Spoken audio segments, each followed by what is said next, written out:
Hello and welcome back to the channel for another college TF review. Today we'll be taking a look at the APC Toys Destruction Dark Master, and this figure is absolutely awesome. You can get yours over at TF Safari, check the link in the description below. He is on sale now, and be sure to use the 3% discount code at checkout. This figure is phenomenal. For Transformers Prime fans, this is definitely a must-have to add to your collection and fits in perfectly with all the Transformers Prime First Edition figures. This is definitely, in my opinion, the best version of Transformers Prime Megatron we have ever gotten, and potentially one of the best Voyager-sized, leader-sized Megatron figures out there. The paint apps are phenomenal, and he looks awesome. That's the summary. Letting Megatron off to the side here before we delve into his evil awesomeness. We get some of the nice box art here, Transformers Prime inspired artwork. Definitely really cool. Some product shots, and I mean that looks straight out of the cartoon, but that is basically throughout, like that could be straight from the cartoon, but those are in fact product images. And we do get the LED function showcased here in the fusion cannon, which we'll of course go over. And there's some more nice artwork, so neat box, definitely. But of course, the main feature is the toy himself, and man, does he look awesome. Very imposing. And the details on this guy are phenomenal with that metallic silver, metallic purple paint used throughout. He just looks super, super cool. So I'll just zoom in here so we can get a better look at the face sculpt, as this guy is rather large, as you've noticed, in comparison to my review station. Being in a college dorm, not much space, but there we can see his face sculpt, and I mean, man, look at those eyes, the teeth, absolutely menacing look, exactly like what we see in the cartoon with the purple highlights up throughout, and then lots of really nice sculpted in detail. They've even sculpted in the turbines here on the back hipple. Super awesome to see. Very nice throughout, lots of nice metallic paint apps. And then looking at those wrists there and the forearms, just the detailing is phenomenal on this figure. Definitely very well executed from APC Toys. So before we get into more of those details and articulation, we'll take a look at some size comparisons here. So of course, first edition Optimus Prime for a size comparison, and I think these two scale really nicely with one another. Megatron was always really imposing in the cartoon, and I think this is a perfect embodiment of these two figures. And they definitely look awesome on the shelf together, battling. And then for some APC Toys comparisons, here we have a APC Toys Galaxy Mob, or Transformers Prime Viacon, and APC Toys Night Countess, or Arachnid. And I think these figures also scale really, really nicely with one another. Megatron just towering over all of his minions. And very nice releases from APC Toys. So if you haven't checked out my reviews on these two, be sure to look at those, because they're also really, really nice releases from APC Toys. Those being more, this is a direct re-release, and that is actually new tooling from them. So really awesome to see. Definitely nice scaling between those guys. And then of course, we have first edition Starscream, ever loyal, not loyal, bowing to his leader. And Megatron just absolutely towers over him. It's kind of hard to get the perspective here, but he just completely dwarfs him, which is exactly like what we see in the cartoon. So definitely really, really well executed here in overall size and aesthetic from APC Toys. And just bring him in so you can see some of those details maybe a little bit cleaner on the legs here. It's really, really nice. We get purple, that is really menacing throughout, that dark energon look. Very, very neat. So in terms of articulation, we do get a ball joint at the head, so up and down, side to side, and then we can turn a decent amount with still some of that movement retained, so very nice to see. Then the shoulders are very articulated, but I will say my main gripe with this figure is how tight the joints are, which is a different one for Transformers, but they are really, really stiff on this mold, which of course will loosen up over time as he's displayed and played with, but we do get a hinge joint here, which is actually due to transformation. Then we get a second hinge joint here. So we can get crazy rotation. Oops, so actually just engaged his backpack here. Strap that all back on. But there's actually two joints in here. This top one is very stiff, as you'll see probably in transformation. But we can get a great deal of motion out of him there. So really nice on the side of articulation at his shoulders. And then we also do, in addition to that double joint, get butterfly joints at the shoulders due to transformation. So really nice. You get them to very dynamic poses. Then we do get full 360 bicep swivel here, then 90-degree at the elbow, and then if you exploit the transformation joint, you can actually get them to bend all the way forwards there. So really, really nice. And that fusion cannon does not actually hinder any of his motion. So very well integrated. And then we do get the wrist swivel here, which is also a very nice feature. And I mean, just bringing in these hands for a closer look, like look at that. The forearm detail and the hand detailing is really nice.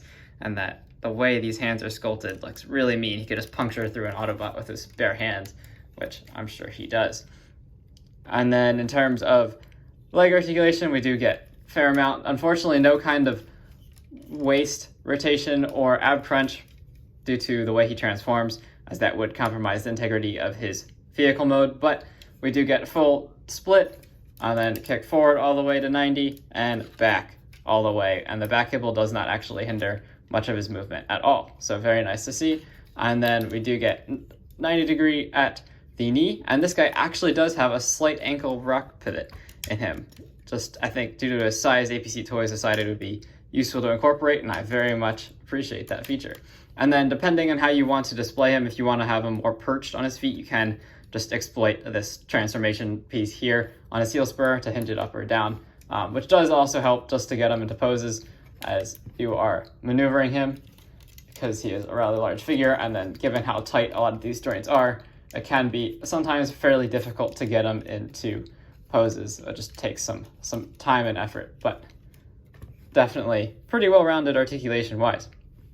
So now to take a look at some of his accessories, we'll start with the one strapped to his back, that being the Dark Star Saber. And I think this is probably the highlight for me out of all the accessories. This one just looks absolutely awesome. Really well sculpted, and that transparent purple plastic with then the black plastic at the bottom just looks fantastic.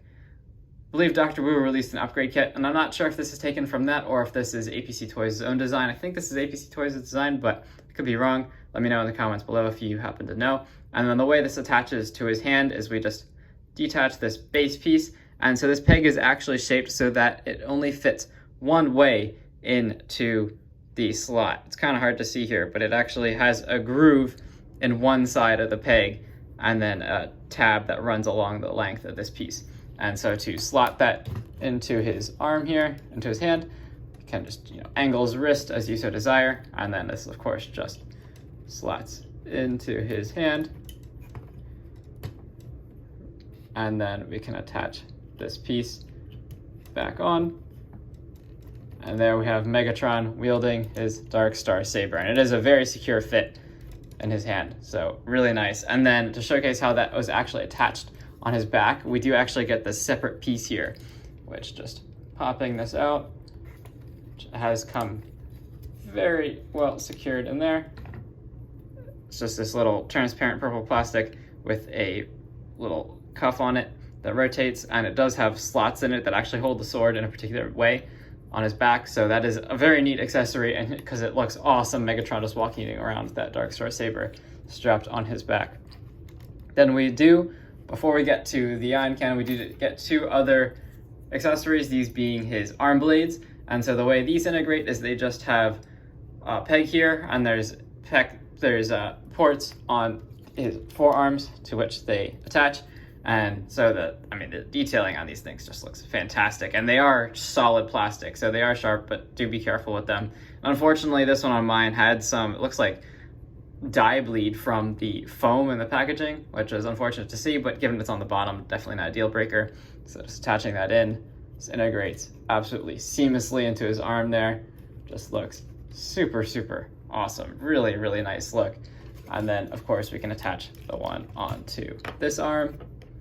And while we have the fusion cannon detached, take a closer look at that. And this thing just looks awesome, really well sculpted. And it does also have a feature where you can pull out the handle to have him hold it. Somewhat unusual, but still, I guess, nice that they included that.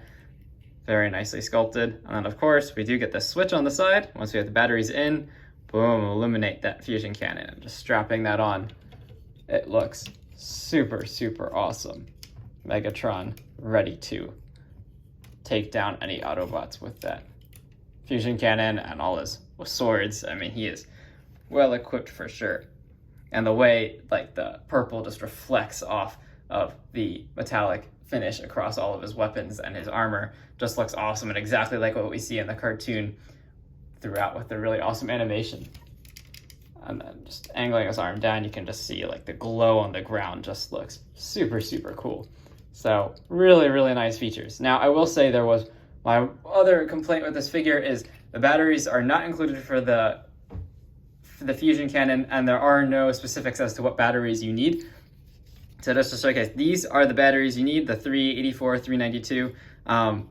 Brand doesn't matter, it can be whatever, but this is the size battery you will need for Megatron. You need 3 of them to actually fit in that fusion cannon. So just taking a look there so you can see the battery. They are fairly cheap, but they are hard to come by. And usually most stores don't have more than like 2 or 3 in stock. So I'd say it's probably an online order kind of situation.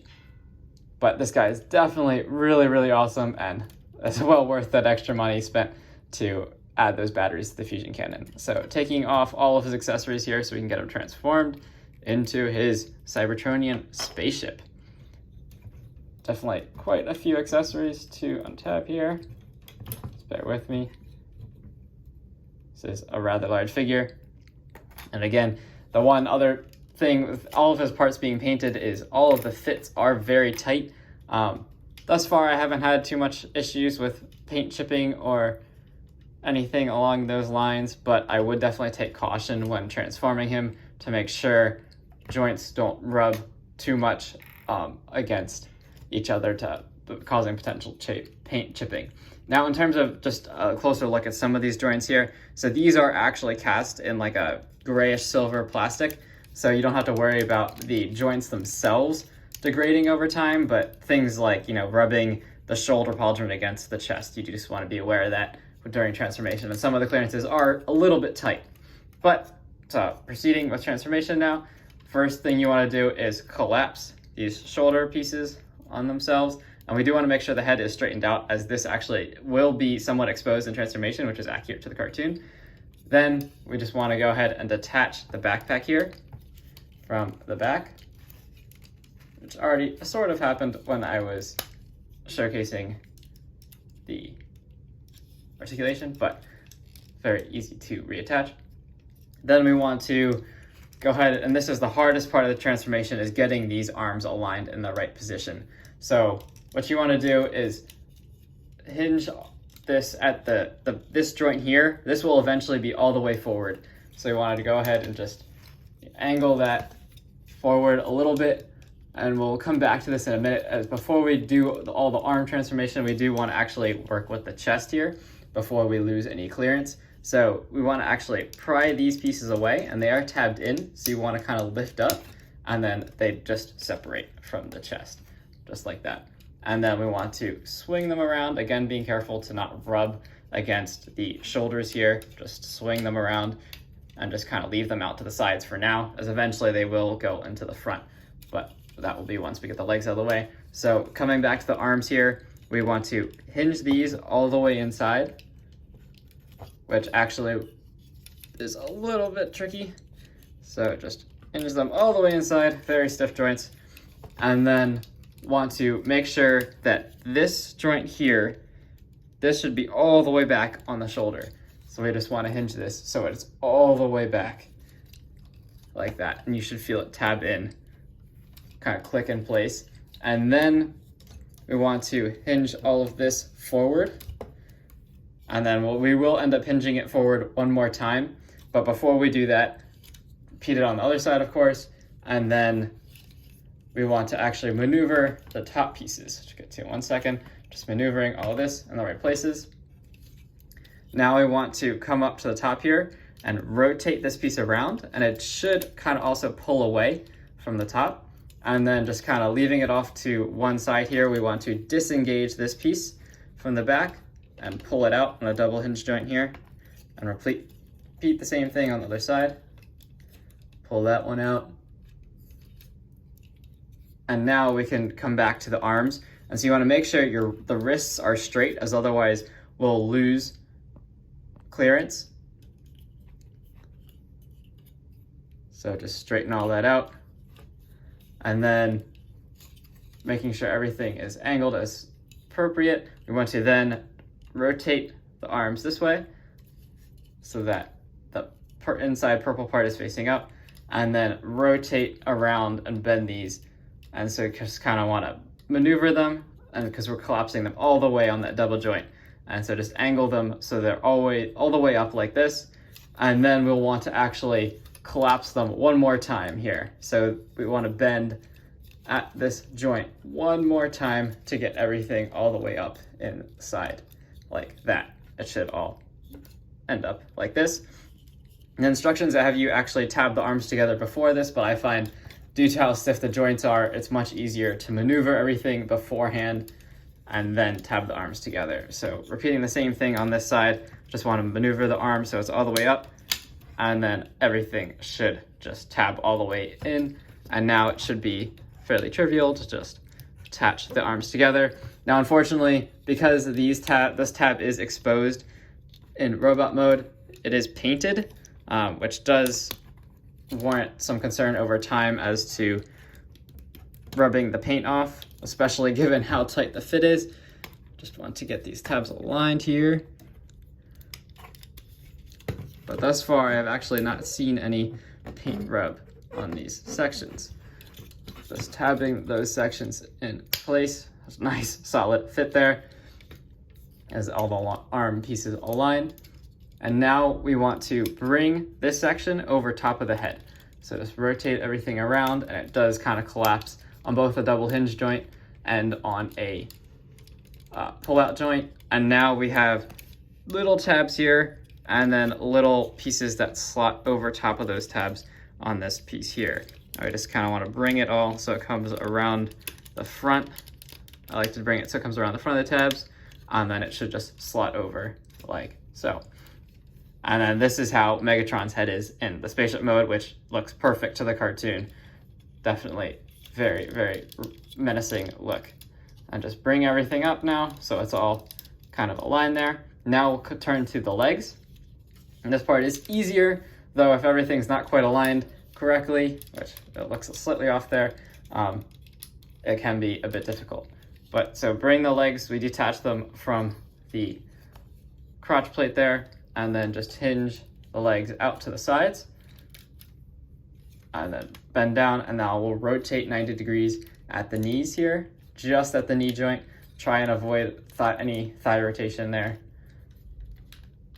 It's 90 degrees there, and now we want to make sure we collapse, make sure the ankle rock is all the way collapsed, and put the heel spur all the way in, and then we get a tab on the back of the leg here, or slot on the back of the leg that goes into this tab, and then a slot on the top of the leg that goes into this tab. So I'd like to start with the one on the shoulder piece, and you just kind of hinge the legs around, and then it should just slot into this tab here.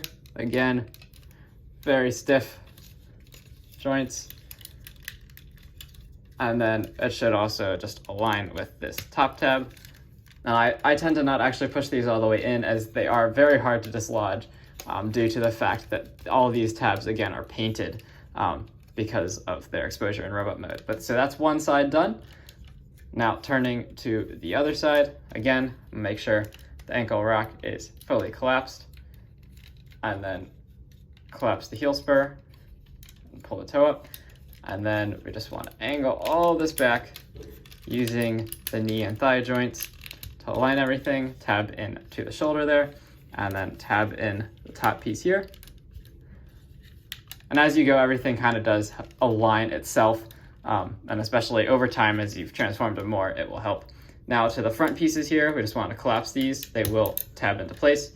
On the inside, you can just see there's a little tab here and a little slot there, but as long as you just collapse it in, just locks in. And all the plastic on this guy is very strong, so you don't have to worry about really the risk of breaking anything during transformation.